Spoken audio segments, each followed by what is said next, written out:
One of the things about a drama triangle is that it's pervasive with people who have personality disorders. That's one of the things we don't understand about personality disorders. Most of us don't approach life like that. We approach life from the standpoint of we hit a problem, we talk to the people involved with the problem, and then together we collectively work out a solution. We see it as a linear process from identification to solution. We assume that everyone that we meet works similarly, that they have this same view of a linear process to problem solving. But people who have personality disorders, which roughly, when you take all of them collectively, all 10 collectively, that represents roughly about 30% of people or more, they are not about solution. This is not a linear process for them. They have a completely different perspective and a completely different desire for an outcome. So instead of problem solving, they're not looking to problem solve. They're looking to offload their emotions to you, to someone, and they use the problem as a way to do that.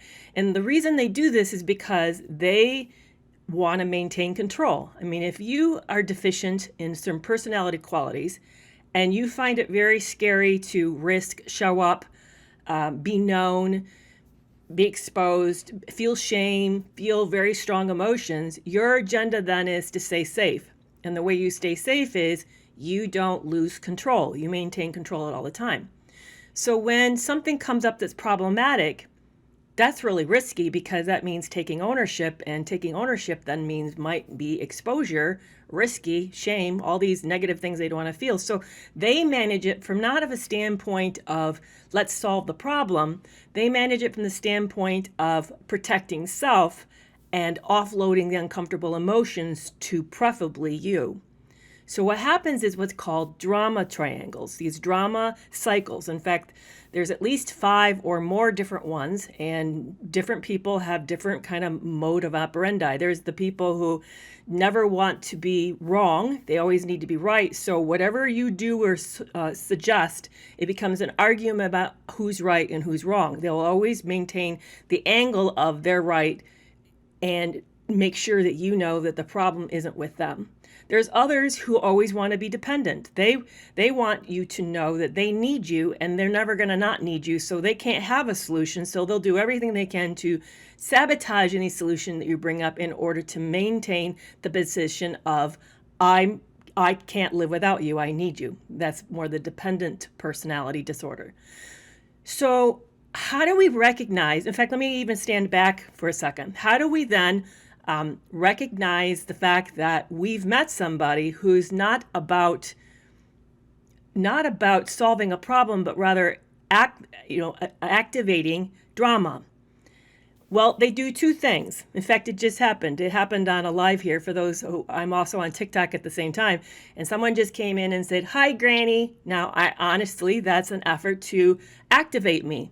So what they do is they push buttons. And when there's a button push, you react. And then with your reaction will cause a reaction in them, which pushes a button with them. Then they react, which then you feel like your button's pushed, so you react. So this is back and forth. Your button's pushed, react, button pushed. And it's back and forth, back and forth.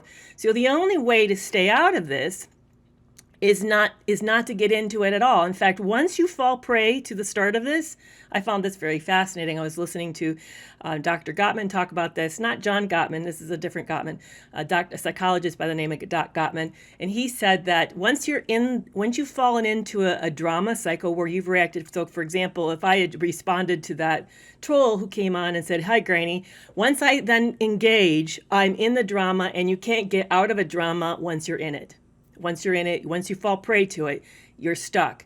So the only way to avoid it is to set up firm boundaries of what you know you're going to do when you get engaged this way, and then be very, very ready to implement it.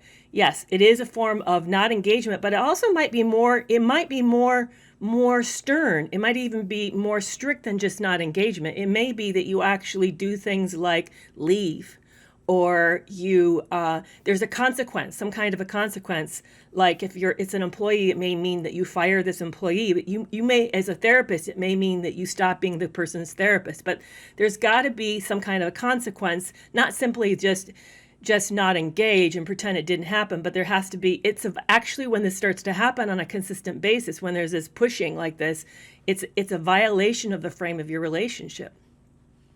So one of the things I want to do today with you all is, and thank you so much for joining me. Let me introduce myself. I'm Dr. Kerry McAvoy. I'm a licensed psychologist with over 20 years of counseling experience, and I'm also a narcissistic abuse survivor. These days, I primarily go live, promote content that's very helpful with increasing awareness, but also to help all of us, because me, myself, along with all of you, have been in these difficult relationships. I mean, let's think about it for a second.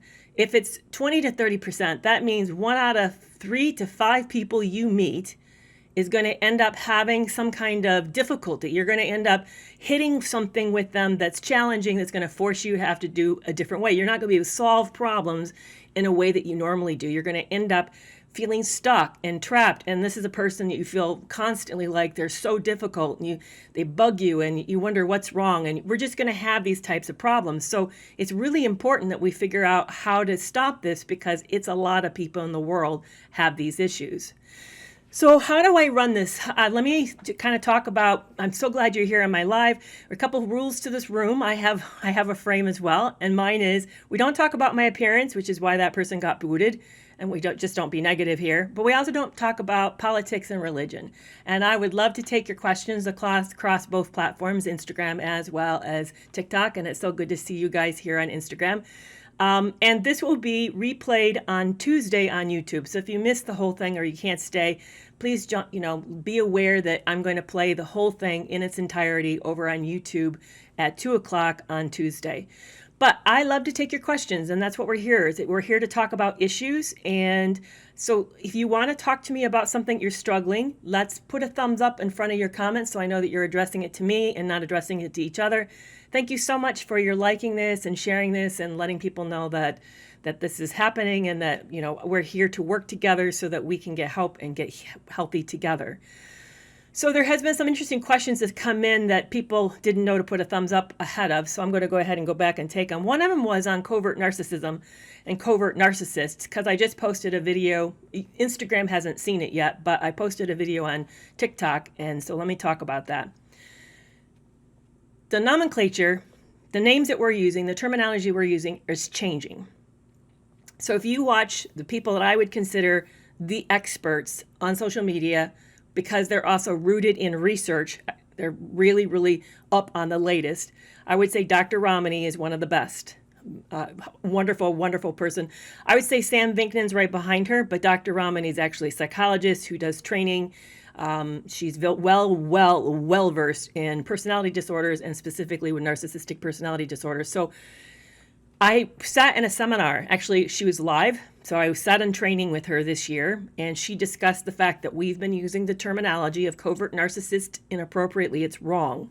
So then she described what covert narcissism actually is. It is a word, but it's describing something else. So I wanted to kind of educate all of us and bring us up to date. What we've met in the past, when we say the word covert narcissist, we're talking about what's really actually referred to in psych circles as a vulnerable narcissist. There are several different types of narcissists. There's the overt, there's a malignant, destructive, or also referred to as a narcissistic sociopath. There's the hero or the communal narcissist, and then there's the vulnerable narcissist, and then there's somatic/sexual narcissist. So there's about 4 to 5 different categories.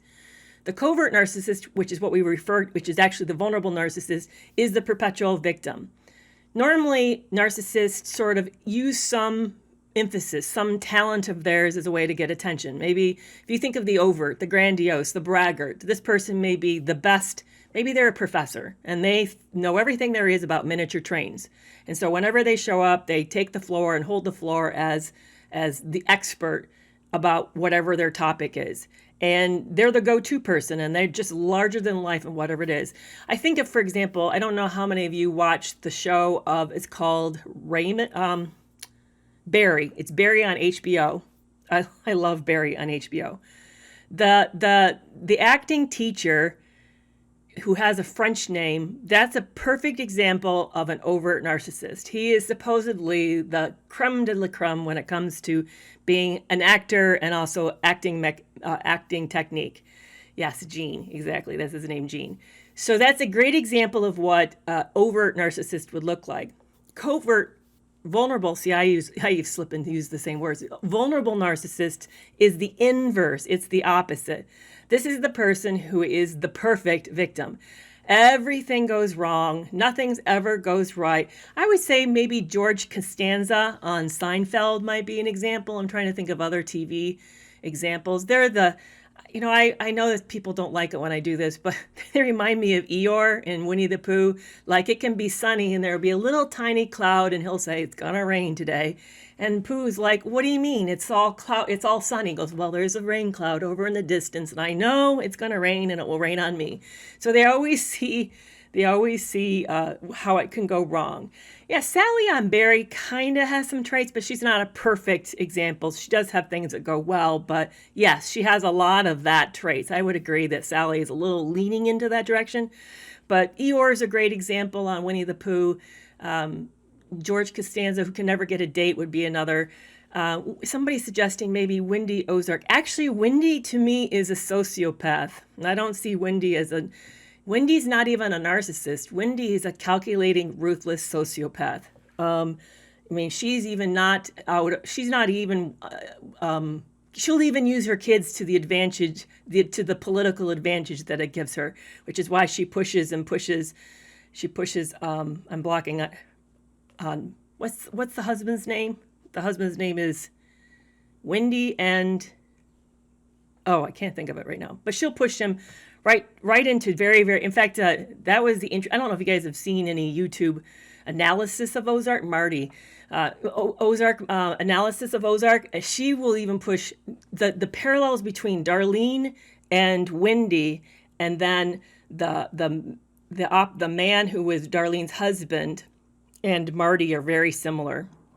They're both on the same track. Both wives were driving the marriages into catastrophic positions, very catastrophic. So yes, the Snells, exactly.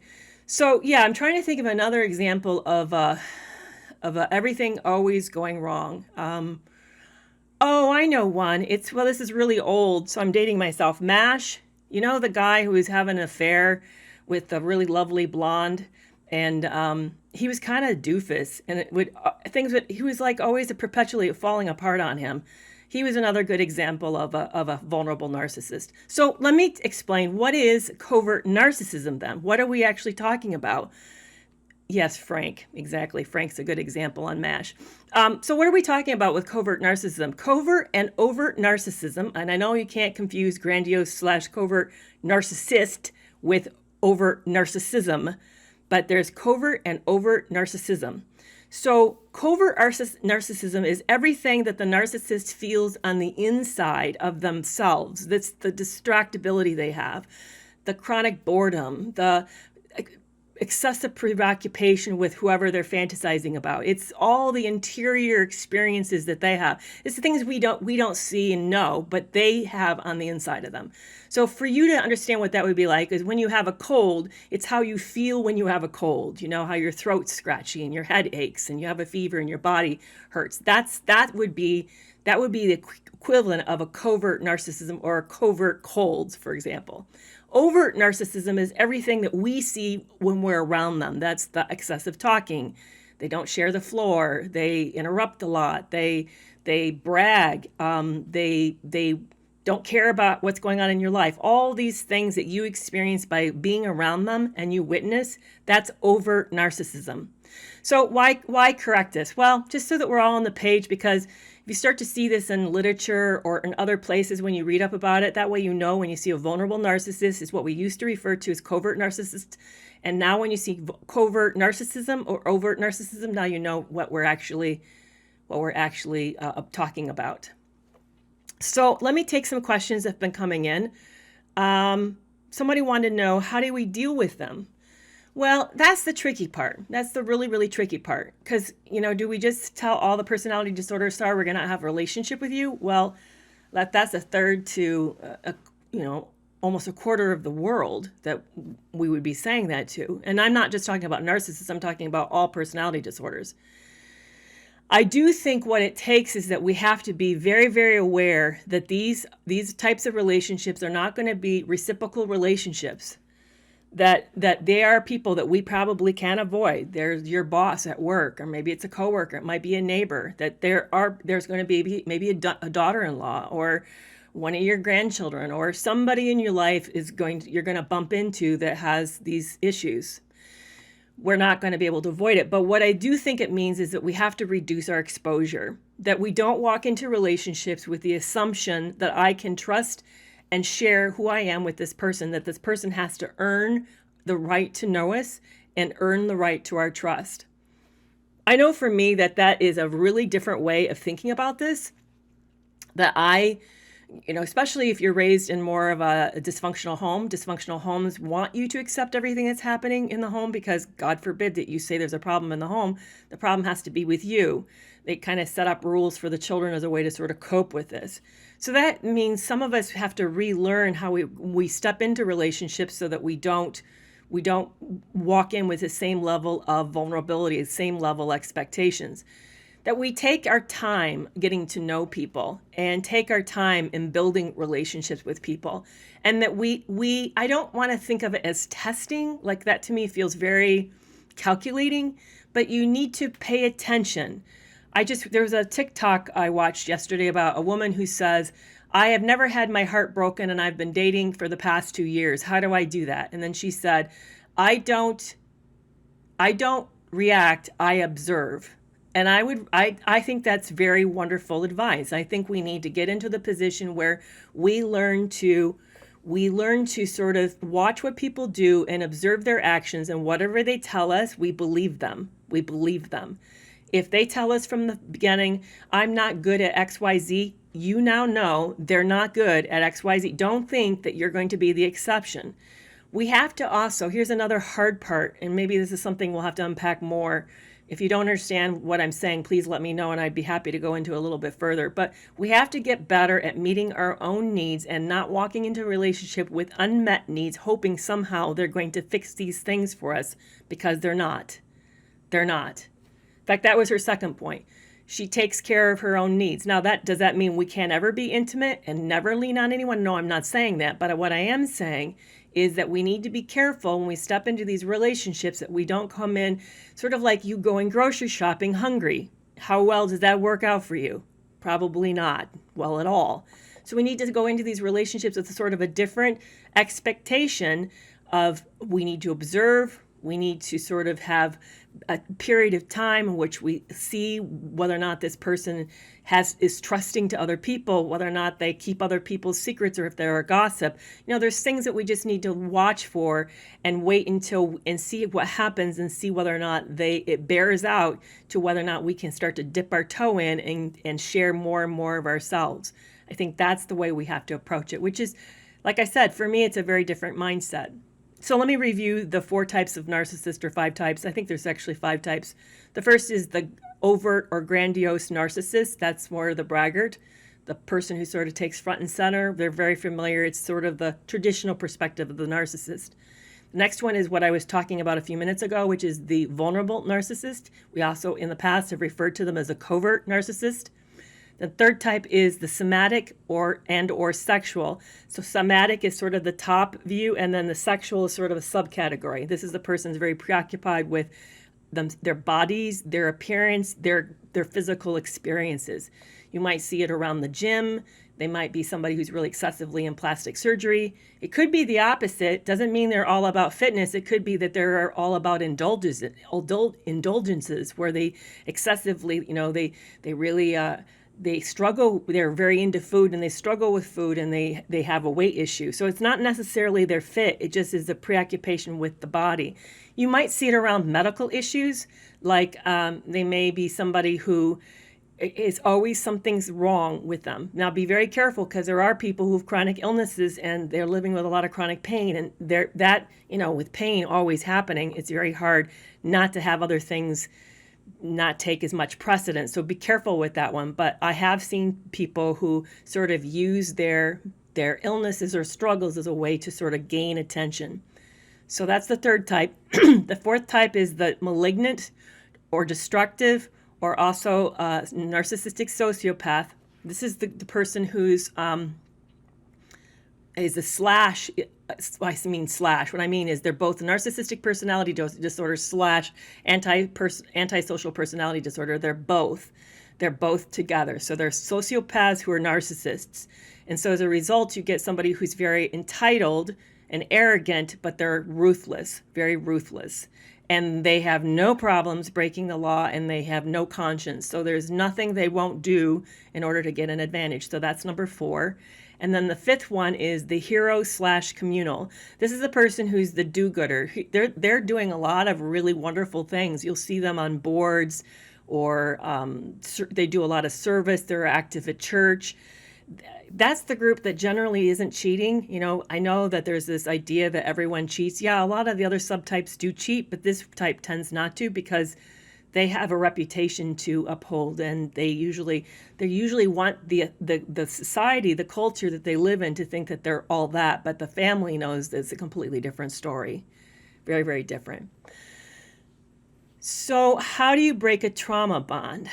What happens with these relationships when we get caught into a trauma, when we get caught into the drama and we're reacting, and one of the things that they hold over us as a fear, like a threat, is that if we don't participate properly in this drama with them, letting them have control, or letting them always be right, or letting them take care of us, or whatever it is, it could even be nice things like, saving us.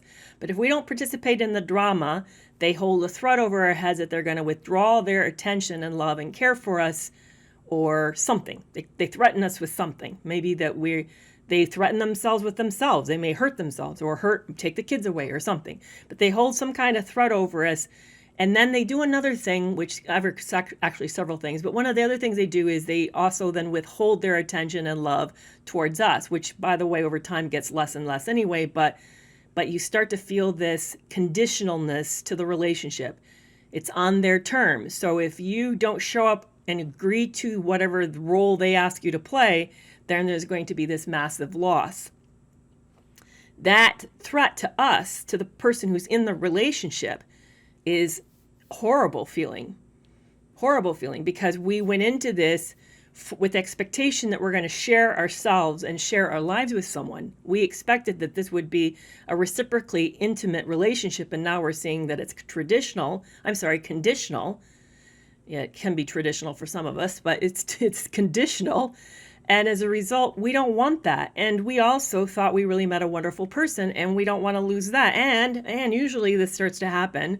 We're becoming increasingly aware of it when we've made some type of big commitment with them, like we've bought a house, or we've moved in, or we're pregnant, or we've started a business together. That's what happened in my case. We usually have done something together that now we're committed. This has now become complicated. So to divest all of this is going to be a massive loss.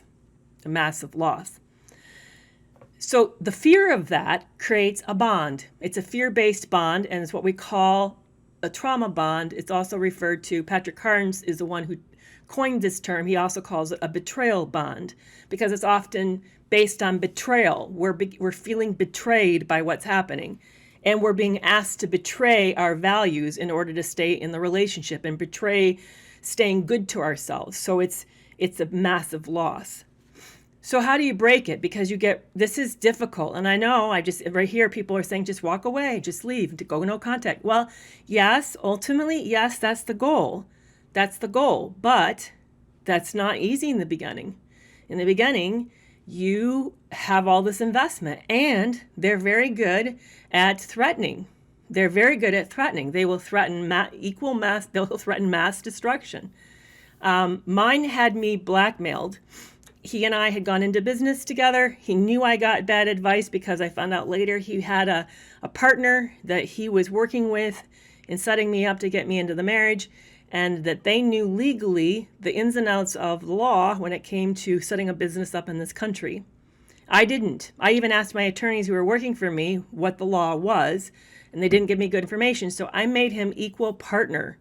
He had equal power, equal access to the funds, equal administrative rights. He had equal power, and I was the one that provided all the capital. He didn't.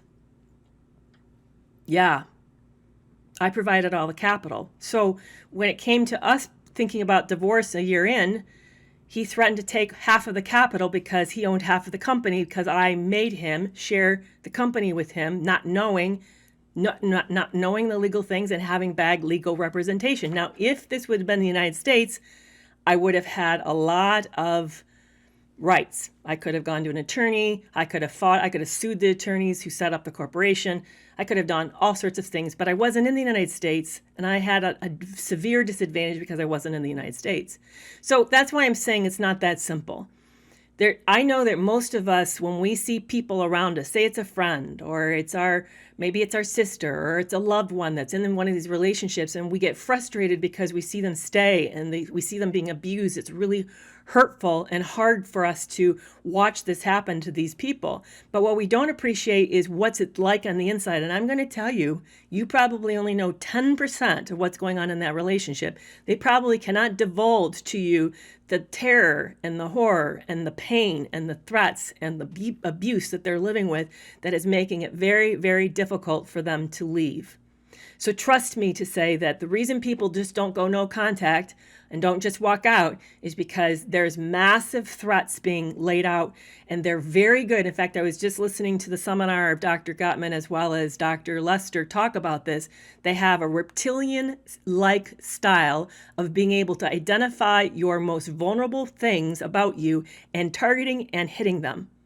They're eerily accurate at their ability to know what's going to really hurt you, and they have no qualms of using that against you in order to leverage you so that you are stuck. I know that's what most people in the public who've not been in the inside of one of these relationships don't understand. And that's what I didn't understand, even as a psychologist who sat with 20 years of patients, and I know a big group of my patients coming through was living with somebody with narcissistic or personality traits, and I did not appreciate the degree that this relationship was destroying them, threatening them, and taking away their power. I didn't understand that there was massive, massive abuse, and that these people were stuck. They were trapped. So it's easy to say all of this, but yeah, it's really hard. So what do we do to break back to the trauma bond? What do we do to break it? Because what has to happen, it has to happen inside of you before you're able to do something practically. You have to make a mental shift, and then the mental shift gives you the clarity that you need, because anyone who's had a trauma bond knows you're now in a mental fog and you're not functioning well. So you have to start to let the fog clear so that you can get better direction. So how do you do that?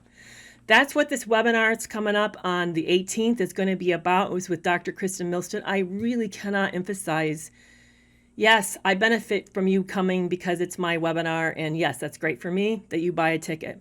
But I did this webinar for you all and for me because this is what I didn't know and I struggled with for over 2 years, at least over a year. Yeah, 2 years. It is how do you resolve cognitive dissonance? It's the cognitive dissonance that causes the problem. How do you resolve that? I didn't even know what that word was. It's only a word I've learned in the last year or so. It's something that we're not even talking about well in psychology. That's why you're struggling to find a therapist who knows something about it. It's because it's a new concept that's starting to be discussed in psychological realms. Dr. Kristen Milstead was also trapped in a horrifically abusive relationship. He trapped her financially. He trapped her emotionally. She was just she describes what happens in her book, but the book is all about what she discovers how to resolve it, what the research about this is. And it's called Why Can't I Just Leave? Waking Up and Walking Out of Pathological Love Relationship. And I will be interviewing her on the 18th, 6:30 Eastern Standard Time. The tickets are $25. If you buy it now, even if you can't go, it will save you on the cost of the replay after the fact, because the replay, just to buy the replay after the fact, is going to be $30. But it's going to be amazing information. So if you want to know how to break a trauma bond and you really want to know why you can't get this person out of your head, this is the book to get. This is really the book to get, but it's also, this is the webinar to attend, because we get to then ask her to go into further details about the pieces in the book that may not make sense, or maybe you want a different explanation. So it's going to be, we get to ask her live more about her book and more about this. So it's August 18th at 6:30 Eastern Standard Time. And like I said, if you can't make the night, because I know not everybody can, or you may be busy that night, but you'll get a free access to the replay. And after the fact, the replay will cost more. So please make sure to buy a ticket, and you can get your ticket in the link in my bio. So let's talk about resolving the cognitive dissonance. What is even that? What does that even mean? Because I know it's a big word. Really what it is that it is two opposing ideas occurring at the same time, and you need to choose one, and you want one more than the other, and it's probably not a wise decision. Say that you're living on a budget. Maybe it's near the end of the month and you spent a lot of money, and you kind of like nearing the end of your financial budget, and you see something that you really, really want, and it's expensive. And it's going to break the budget. You know that's going to break the budget. But you're afraid that if you don't buy it now, that may not be here when you come back. So you stand there and you look at it, and that moment when you're standing there considering the decision, that what you're experiencing inside, that is called cognitive dissonance. It's cognitive, meaning thinking, cognition, thinking, and you're having a fight within yourself about what you should do or shouldn't do. Cognitive dissonance. You're feeling like, no, I shouldn't spend the money, but it might not be here when I get back, and I really want that, and I might never get a chance to buy it again. No, but you're going to, like, how can you afford this? And if you just wait a week, that is called cognitive dissonance. So how does it happen in these abusive relationships? How does that have to do, like buying a shirt or what we eat for lunch or whatever other decisions that we make have to do with what happens in these relationships? Well, it's bigger. It's really nasty. So what happens when you meet somebody who has a personality disorder? They can't actually present themselves as they truly are. They want you to like them. So and some of them are ruthless about this. Some of this is not like, they're doing this. Some of them is not just simply, I want to like you. Some of them is, I want you in a relationship. I'm going to do whatever I can do to get you in one, even if it's tricking you, fooling you, and deceiving you. That was the situation with my case. I was presented with somebody who didn't exist. Most of us are. So the love bombing phase is deliberately to get you into the relationship, and they present with you who you want to see. They make themselves up on the fly to mirror and mimic you. So as you share about yourself, then they say things to you to let you know that they are like you. And it is literally created in that moment. And I've had people who do this confess that that's what they do. If you're into a certain author, they're into that author. And if you liked a certain kind of music and you really love so-and-so, they suddenly like so-and-so. And so they literally create themselves on the fly to mimic you so that you feel like you've met somebody like yourself. But it's more than that. They also do a lot of excessive eye gazing. They often will touch you, like touch your arm. They'll make physical contact. It's kind of a way to sort of break the ice with you. And then they will mirror your position. So some of this I know because psychology. We teach our therapists to do this because it's a fast way to build rapport. Yes, therapists do this too. So, and salesmen do it. They're trained to do it as well.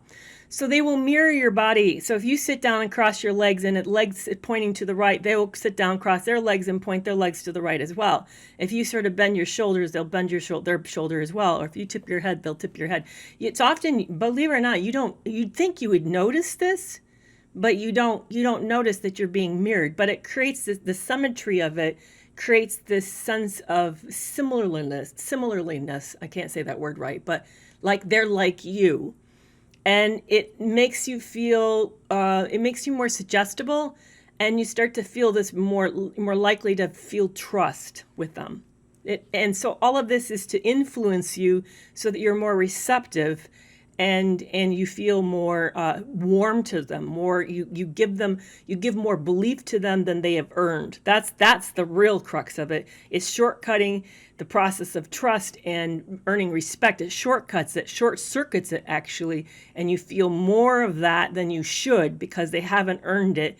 But because of these techniques they're using, you feel it. And by the way, this comes out of cult programming. Cult leaders do the same thing. That's how they bring in new initiatives, is by doing they train their apostles or disciples to go out and do stuff like this.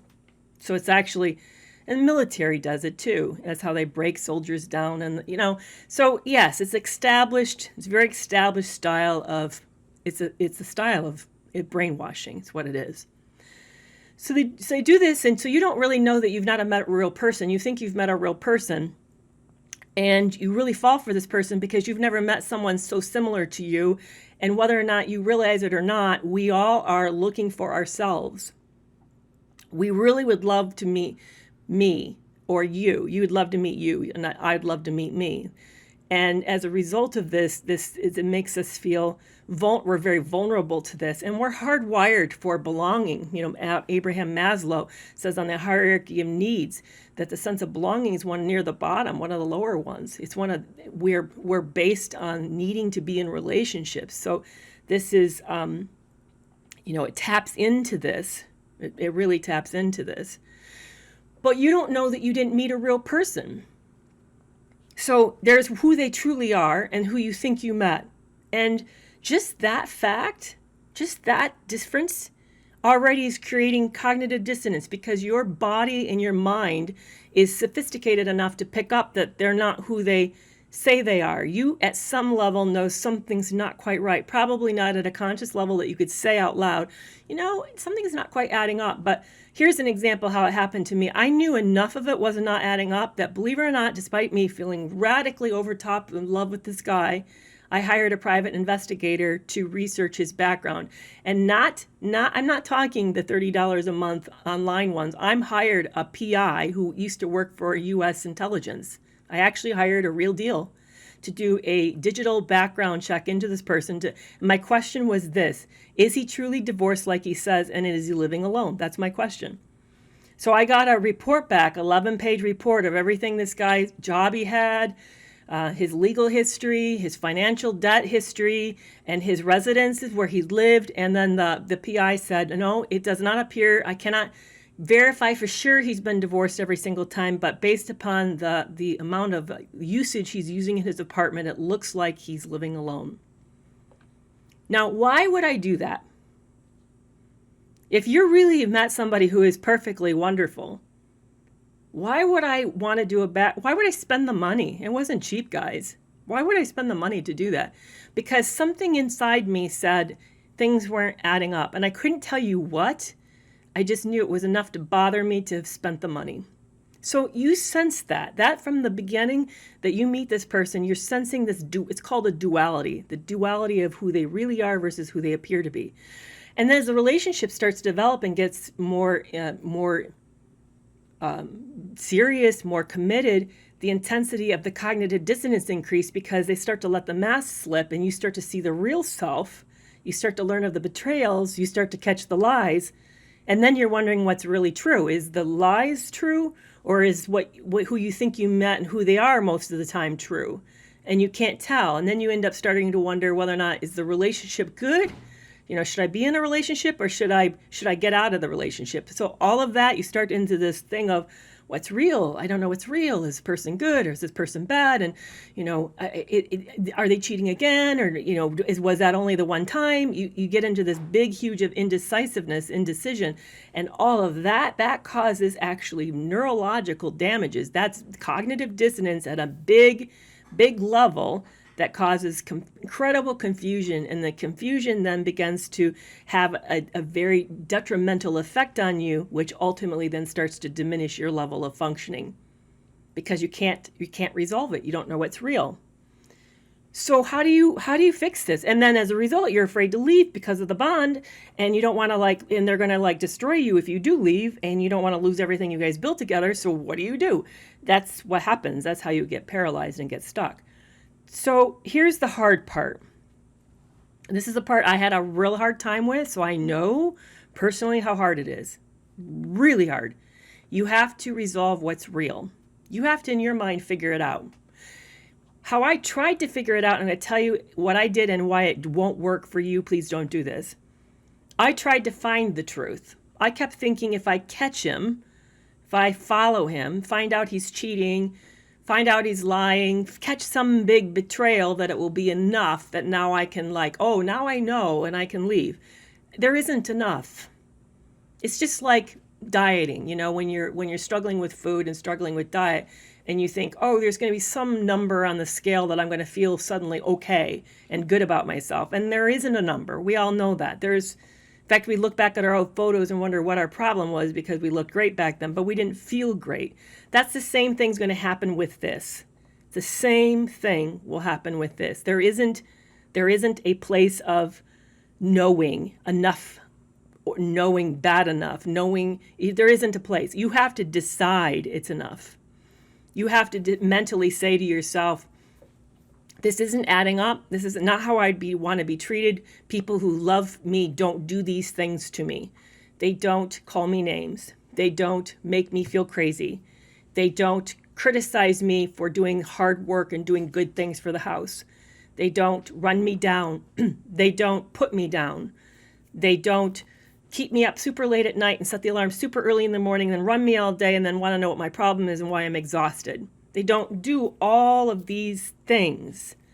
That's not love. Love supports me, protects me, looks out for me, guards me, has my best interest at the front of their minds and hearts. That's what love is.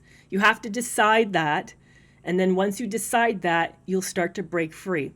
I remember the exact moment it happened for me. It was almost 2 years out into the relationship.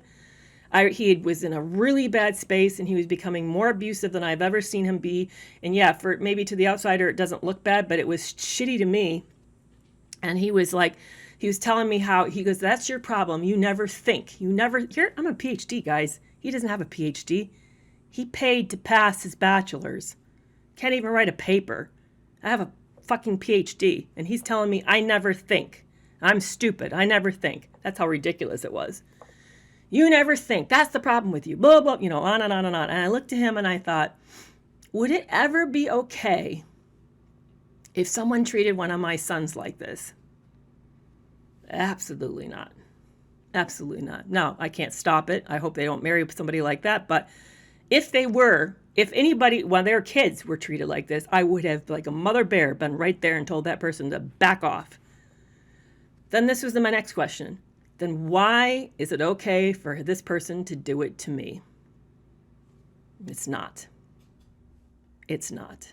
In that moment, something clicked.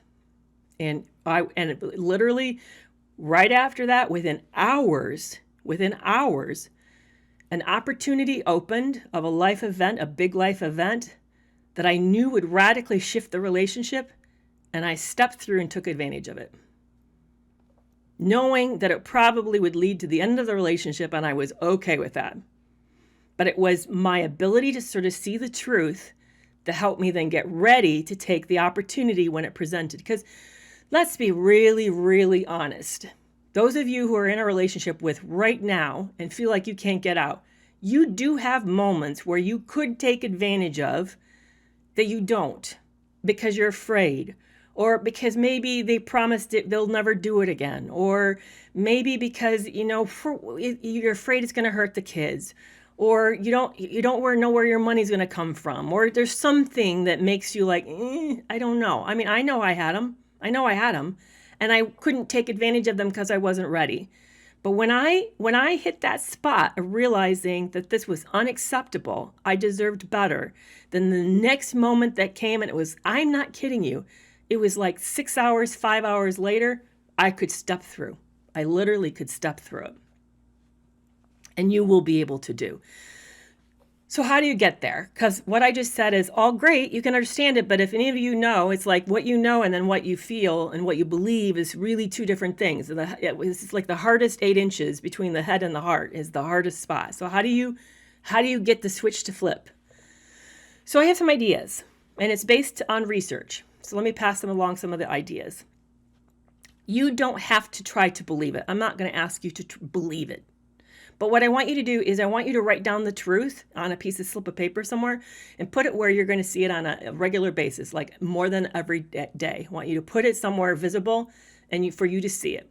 And I want to stop and have you look at it multiple times a day. Maybe it's in your pocketbook. Maybe it's in your wallet. Maybe it's in the car visor. Maybe it's in your bathroom. You don't want them to see it, but it's someplace you can see it. And keep looking at it. That's all you have to do. That's all they have found. Just doing that changes our mental mind shift. Believe it or not, that will change your mental mind shift and help you move from, I don't know, maybe they really do love me. And, he says he does, or she says he does. And, they try and they show up and they say they're going to therapy. Maybe they are, maybe they're not. It looks like they're working really hard and they sure are nice. And, they take me on these trips and whatever. It'll help you to break the mindset, just to do that. So that's your challenge. I would love to have you try it. I can't tell you how fast or how many times you have to do it. Maybe weeks, maybe months, maybe, I don't know. But do this and see what happens. And it's been shown, research shows that it does cause a shift in our mentality. I know I have talked a lot. I have been watching some of the questions that have flipping through here. One of them is, do narcissists change? So it's interesting because I've been listening, as I've been saying to you, listening to the seminar by these two men who were involved. One was involved with the DSM-5 committee for personality disorders. So he's actually involved. He was involved in how they are rethinking it. And he knows the whole history of personality disorders. He can go all the way back to how we ever coined the terms, and how developed, why they are the way they are, what is the research. He knows all of that. So what he said was, and this is interesting because I know it's not well known in TikTok, but I'm going to start to put it out as a regular content, is that personality disorders are not made, and it's not trauma. They're born. They're born. 80%, twin studies show that 80% of all personality disorders are born. So I know we like to say, oh, they had a traumatic past. Well, yeah, a lot of us have traumatic pasts, but they're born. It's a deficiency in the personality hardwiring. And it's literally they have a loss of skills or traits that should be there but aren't.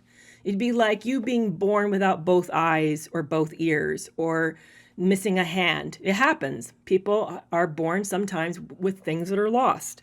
Personality disorders are born with things that are missing. So how do they then develop them? Can they develop them? That's the big question.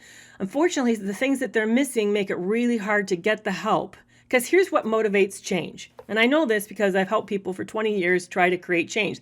Really, that's all that a psychologist does. You come in, you don't like the way your life is feeling. You come into me and you say, I want it to be different. In other words, you're saying, Kerry, I want to change. And you're asking me as a professional to help you make whatever change it is that you want. You want to be happier. You want to have friends. You want to do better at work or whatever it is. You come in and you say, this is not working right. I want to have friends, or I want to make change. Have friends. I'm reading this is what's throwing me off. So they come in and that's my job, help you make changes. Well, how do you then change? Two things have to happen. Your life has to be hurting you enough to motivate the change, and you have to have the drive to do it. Right? So if you have if you just have one and you don't have both, you're not going to change, especially if you don't have the pain. I've seen a lot of people have enormous drive, but until they have to hurt bad enough for them to want it to be different. Usually something's going wrong in our life that forces our hand. Like we are going to lose a marriage, or we're losing control of the kids, or something's going wrong, and that's what motivates us to change. That's what has to happen for these people. They have to have enough pain for them to change. Well, here's the problem is if you caught the first part of this live today, I talked about how they offload their feelings onto you and create a drama with you so that they don't feel their feelings. They have you feel their feelings. So in other words, they're offloading their pain so that they don't experience the pain and they walk away. I'm doing just fine. I don't know why you have a problem. I don't have a problem. So that's what they're not in pain. So you have to help make sure they're in pain. That's how you help. Well, how do you do that? Well, that means you then set boundaries and hold the consequences. You have to hold the consequences. So if they cheat and you say, you do that again, I'm out of here. They cheat, you get out of there. Or you say, you start this up at a party. I'm not sticking around the party. I'm finding Uber and going home. They start it, you go home. You do whatever it is you say you're going to do. Now, for some of us, we know that means the relationship's going to be over. Probably the relationship's going to be over. But when they're in therapy, that's what they do. They set up the frame for the therapy. They set up the rules and say, and if you breach the rules to the therapy stops. This is what Marsha Linehan does with borderline personality disorder. She makes them sign a year-long commitment.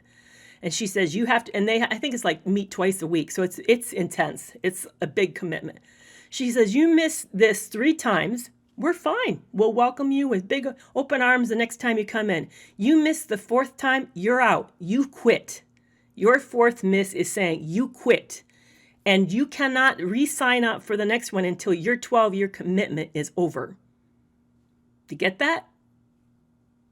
They missed 4 times, they're out, and they can't resume the treatment until the year is finished.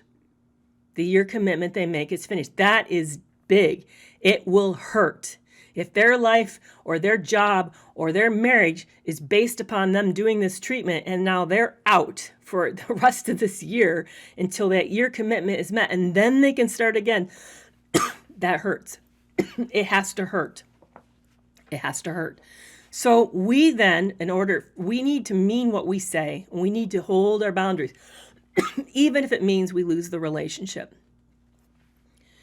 So what he said, which was fascinating, and I just heard this, stunned me. He said, how personality disorders get better is through deprivation and pain.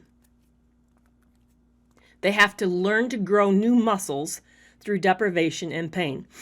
I don't know how many of you know who this person is. In Michigan, we know, that's where I grew up. I grew up in Michigan. Her name is Gwen Frostick. You want to look at very beautiful, it's like print art. She does these stamps and then puts printed cards. She's deceased now. She lived into her 90s, but they still put out her artwork now. You can still find it's Frostick. Yes, it makes sticky notes and cards and all that kind of stuff. Gwen Frostick was born, or somehow either she got polio or something happened. She had a severe congenital or something. She couldn't walk. She basically was, her lower half of her body just never developed. The story is that her parents never allowed anyone to help her move about. Everybody who ever met her was instructed not to assist her getting up, not to assist her to get from the bed to the table. She was to dress herself. She had to do completely everything on her own. It sounds cruel, sounds horrible, but you know what? She became independent and was mobile. She learned. Now, most of us, we don't need that. That's not a way that we necessarily have to learn, but there's a style of discipline called love and logic that sort of uses a sort of that type of training. It's Gwen Frostick, Gwen, and her last name is Frostick or Frostick. I think it's Frostick, Frostic, I think. But Gwen Frostick, I think, is her name. Beautiful, beautiful work. And I loved it. I love that style of stuff. In fact, I have one of her art pieces in my bathroom because they actually have a gallery to her in the Charlevoix area of Michigan. So if you're ever in Petoskey or Charlevoix, make sure you check out her stuff because northern Michigan is where she's from. But that's how we learn. We learn through pain and trials. We learn through difficulty. And same for borderline personalities. They have to literally learn to grow new skill sets. And the only way to grow is through pain and deprivation. Yes, thank you. Yes, it's Frostick, Frostic. Yes, thank you for writing that. Appreciate that. Well, this has been wonderful hanging out. Let me kind of quickly tell people who joined here near the end that I'm Dr. Kerry McAvoy. Thank you so much for following me. I'm a licensed psychologist with over 20 years of experience. of counseling experience. These days I primarily do content and so thank you for following me. I'm everywhere at Kerry McAvoy PhD. Make sure you get your tickets for the webinar on cognitive dissonance. It's going to be fantastic. And I'm here on Tuesdays and Thursdays from 1 to 2, now both on Instagram and on TikTok, so that you can be able to follow me when I go on. And we do that. This is how we do it. We go on. Today I did more talking. Usually I take more questions, but I had a lot I was thinking about because of the training I've been in. It's getting me to reconceptualize this. So I really wanted to share what I've been learning about personality disorders. But if you follow me enough, then I know we'll get to your questions. I know that a lot of you have a lot of issues that you're struggling with, and it really touches me. And so thank you so much. And I'm going to now hop over to YouTube, and where there's going to be a live replay of Thursday's TikTok. So I thank you so much for being here and hanging out with me. It means a lot, and you guys really are all the best, super best. And thank you for liking that 5 things that psychologists wouldn't do. It was such a big thing that's gone. Oh, Instagram has not seen it yet, but TikTok, it's already done a 250,000 views.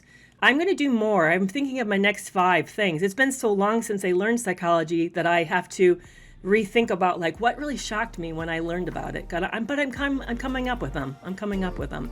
My next 5. So look for that. All right, you guys. I'll see you on Thursday at 1 o'clock. Bye-bye.